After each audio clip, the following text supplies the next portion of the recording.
the central character. In the narrative, he often takes on the role of a prophesied savior, long before the time of Jesus.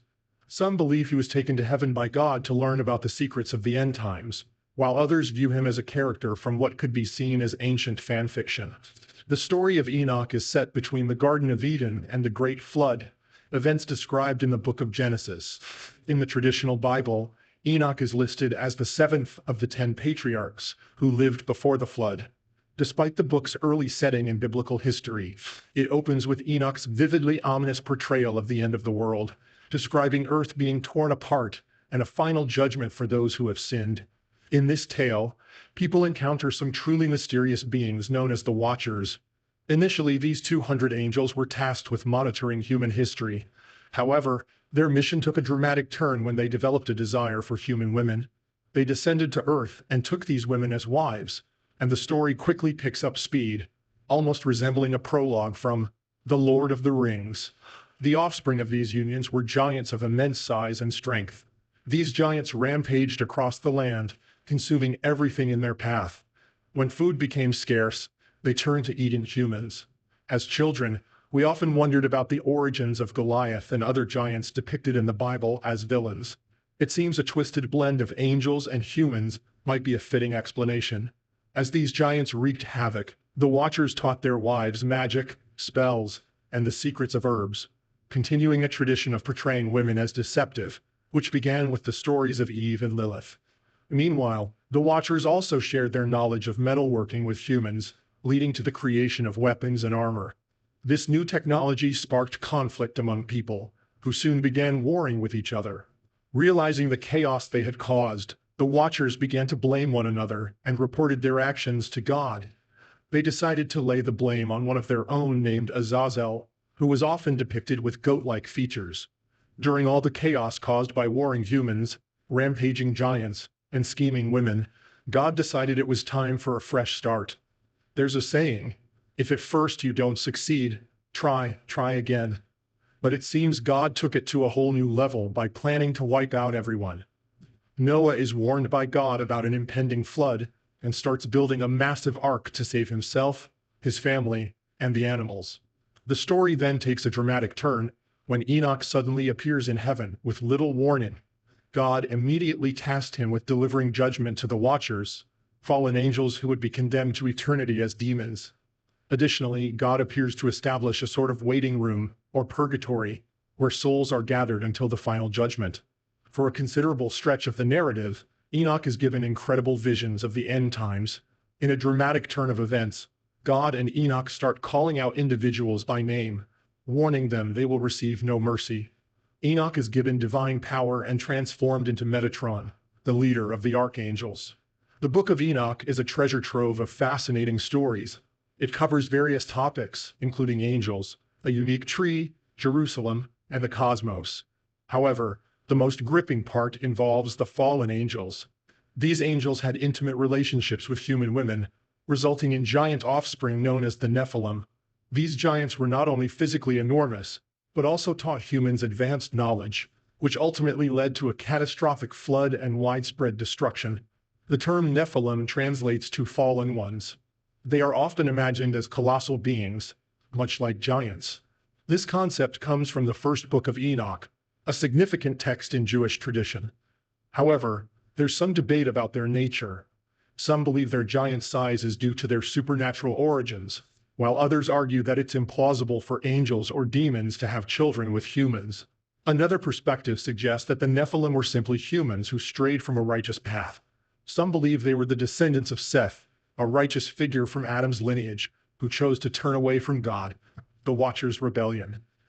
The Book of Enoch is a fascinating collection of ancient texts, divided into 5 distinct sections: the Book of Watchers, the Book of Parables, the Astronomical Book, the Dream Vision, and the Epistles of Enoch.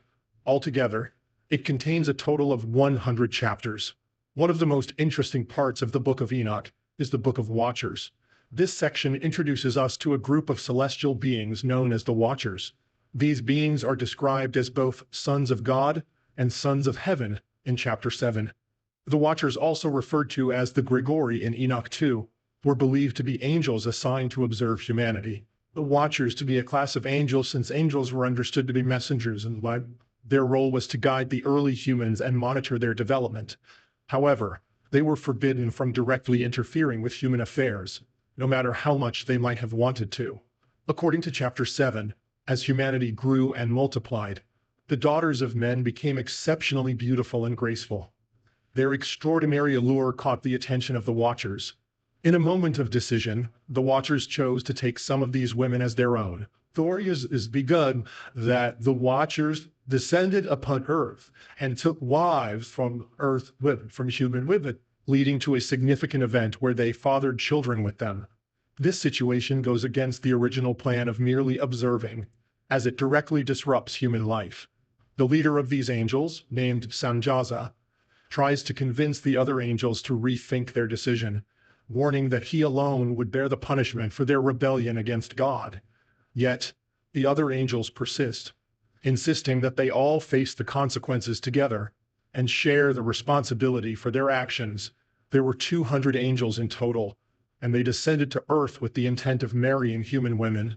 According to the book of Enoch, these angels were called Watchers, and they were known to teach women magic, spells, and the use of various plants for mystical purposes.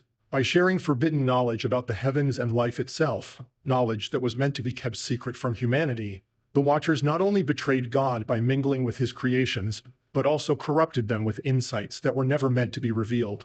The result of these unions was the birth of offspring known as the Nephilim, who were hybrids of angels and humans. The Nephilim are a mysterious and debated topic, but we can get some clues from Genesis chapter 6, verses 1 to 4. This passage tells us that the Nephilim were present on earth both in ancient times and afterward. It describes how the sons of God, who might be referred to as Watchers, came down and had children with human women. The Nephilim are portrayed as both mighty heroes of old and famous men. Interestingly, some people, including Joe Rogan, suggest that these sons of God might be the aliens we talk about today. In the book of Enoch, these children, born from the union of Watchers and human women, are described as giants. These giants didn't just live peacefully. They began to devour everything humans had created. Eventually, they turned on each other in violent conflicts. Amidst this chaos, Azazel, who is believed to be one of the Watchers, comes into the story. According to chapter 8 of Enoch, Azazel teaches humans how to use swords and knives and engage in warfare. He also reveals secrets of the heavens, spells, and sorcery to mankind. Additionally, Azazel introduces humans to the use of paint, stones, and dyes, enabling them to alter and manipulate the world around them. In chapter 8, we learn that Azazel's actions led to a rise in wickedness on earth. His teachings caused a dramatic increase in immoral behavior, such as fornication, and these sins tainted humanity in numerous ways. The chapter also reveals that other angels, known as the Watchers, introduced humanity to astrology, science, and astronomy. Their influence was so corrupting that it led to widespread destruction among people, and their suffering reached the heavens. In chapter 9, the archangels Michael, Gabriel, Raphael, and Uriel look down from heaven and see the chaos unfolding on earth. Disturbed by the corruption, they go before God and place much of the blame on Azazel. They accuse him of teaching every form of wrongdoing on earth and revealing all the celestial secrets to humanity. They also criticize Samjaza for teaching sorcery and for his actions with the women, which led to the birth of monstrous giants. The archangels plead with God to guide them on how to restore balance and purity to the earth. In chapter 10, God sends the angel Uriel on a crucial mission to find Noah, the son of Lamech. Uriel is tasked with delivering a dire message. A great flood is coming that will wipe out all life on earth, destroying everything that exists. Uriel is instructed to reveal to Noah how he can escape this impending catastrophe, and to inform him that it will be his descendants who will continue to inhabit the world. Additionally, God orders the archangel Raphael to capture Azazel. Raphael is to bind Azazel's hands and feet, and then cast him into a dark abyss. This abyss is located in the desert region of Dudael, which lies deep in the underworld. Now it's time for today's subscriber pick.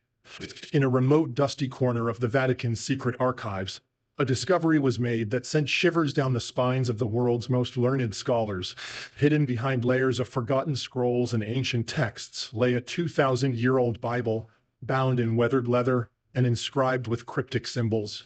Father Antonio, an inquisitive historian,